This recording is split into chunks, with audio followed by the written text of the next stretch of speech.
How's that? Higher. Can you go a bit higher? If I go any higher, only dogs will hear me. Try.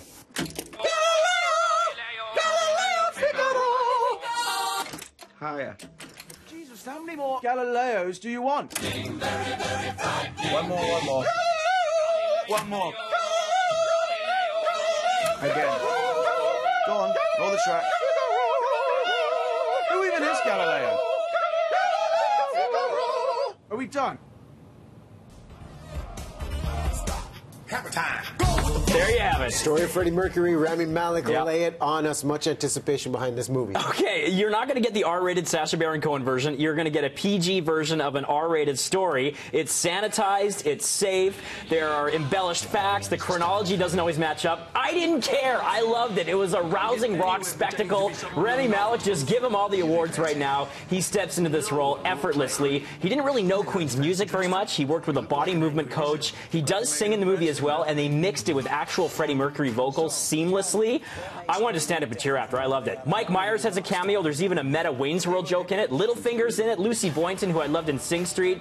And even the kid from Jurassic Park, right there on the left, Joseph Mazzello. He plays the bass player in the band. So the movie critic in me, I'm always at war with my psyche in terms of movie fan and movie critic, and my movie fan, in this case, won out with this movie. I appreciate there were some things that, traditional critics and things like that would not like about this movie, but it was overshadowed for me by just the exuberance, the joy, the passion, and just how eclectic the whole thing was. So here's the challenge. When you have a musician biopic, as a director, as a writer, you have to hone in on certain moments. How did they focus on the life of Freddie Mercury? What stories did they tell? Obviously, Rami, a phenomenal actor, but story-wise, what are you going to get if you were a fan? A little bit of tension about his background with his family life and what that created, and he was crafting this persona. His family wanted him to go kind of a traditional route. The sort of early days when they're just starting out and he joins the band, that was the kind of stuff I really wanted to see, because I'm like, how did this band rise the ranks and become this rock spectacle?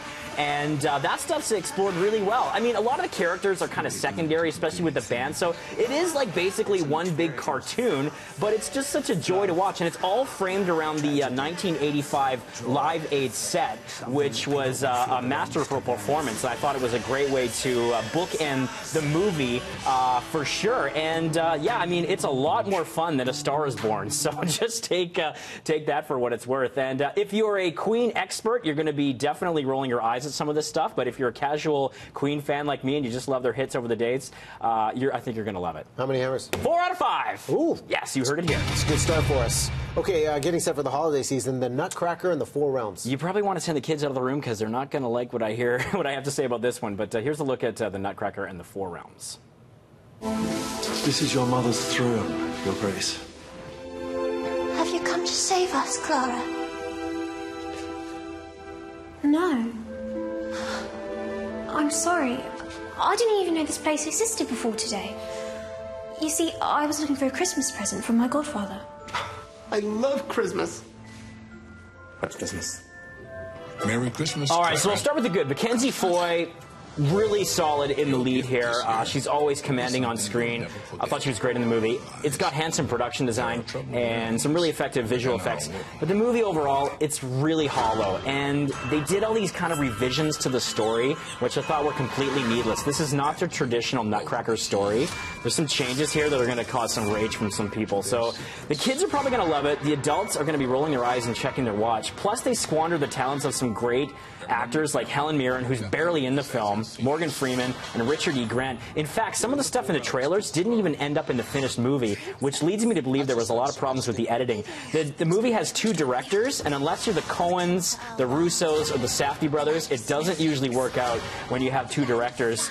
And despite it looking really dazzling with the production design, it's just kind of hollow. It's got a really weak story, clunky writing, and Deja, though, my 4-year-old, she did love it, and I hope she's not watching this because I told her I liked it. You know what I love about this review? The data news coming out. You just sound really disappointed with high hopes going in. Yeah, because look at it. I mean, it looks awesome, but there's no real magic. There's no tension. And it's kind of a muddled mess and a rather forgettable fairy tale. There is one standout sequence featuring Misty Copeland right there, the amazing ballet dancer. I wish the whole movie was just that because I didn't really care for this finished product. How many hammers? 2 out of 5. Okay. Sorry. So Rami Malek is where it's at this weekend, apparently. Check it out.